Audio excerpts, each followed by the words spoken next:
Okay, so I decided I wanted to respond to this comment right here. So can we go back a step? So let's start from the beginning. My name is Nakia. I'm a first time home buyer. I am currently in the process of closing on a brand new house that I'm getting built. Please stay and follow me so you can follow my journey.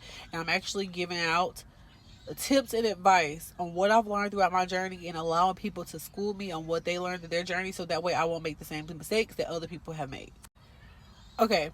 So the first thing is I made sure my credit was in a good place so that actually I can go out and purchase. And the way I did that was by going on my FICO and purchasing, paying like $29 a month. It was like $29.95 to look at my actual mortgage score. So that way I can see what my middle score was, because they want to make sure that you have a good, decent credit score, at least over a 580. I happen to have over a 620. But I worked to get there. I originally started at 404 back in 2023, and I worked in the last year getting my credit where it needed to be so that way I can purchase this year. The second thing is I saved about 15,000 originally over the last year, and I know people are like, "How did you save 15,000?" I put my tax money up. I did not spend my tax money. When I got back whatever the amount was, I made sure that I put all of it up. And then I just added to it each month. I would go get my nails done. I wouldn't get my hair done as often. I wouldn't go out. I wouldn't buy the bag that I wanted, the pair of shoes. I made sacrifices so I can get where I needed to go. It was not easy. I love shopping. I love spending money. I love going out.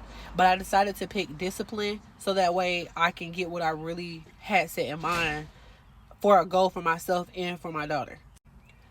Once I paid off all of my collections, I originally had over $20,000 in debt.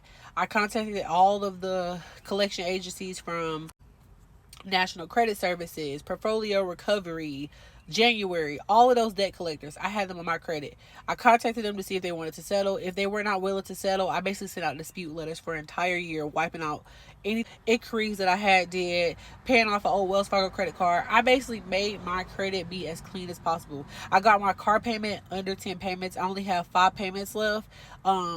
Which will be paid off before the house is completely built, to get my debt to income ratio lower.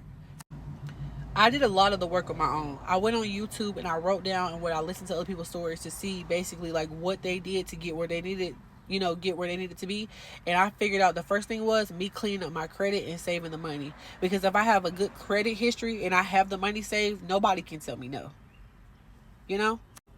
So once I did that, I've already had my 15,000 saved. You do not have to have 15,000 though. My lender ended up telling me you just need at least enough to pay down earnest money, depending on what type of house you want. So but I on my particular end had enough to pay down my full 3.5%, which was 5,000 at the beginning of my contract, so that way I can get my house. But I know some people are not able to do that. So as long as you have, I say, at least enough to put 2,000 or 3,000 down on your house and then have the rest by closing, I think you'll be fine. But if you want to know what your credit score is, make sure you go to my FICO and get that mortgage score. I actually might make this a series because I have so much that I want to teach people that I learned in my journey, because it was difficult. I'm not gonna lie, like it was so difficult. I used to want to go get my hair done and I'd be like, ugh, that's 300, but I want this house more. I want this house more. So it was a lot of sacrifice, and I don't have no regrets. I feel really good because I worked hard for it, and you can do it. Just make sure you're willing to want it as bad.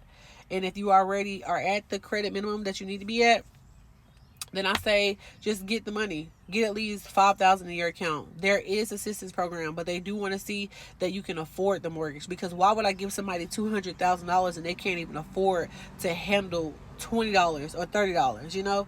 They want to make sure that you're responsible to be able to hold or handle what they're going to give you, and you want to make sure you can prove that to the loan company as well. And as for a lender, I end up going through 2 different lenders, but the builder gave me a better rate and a better price than an outside lender. So that's the reason why I went through the builder. But I hope that answers your question. If you have any more questions, just leave them below and I will respond.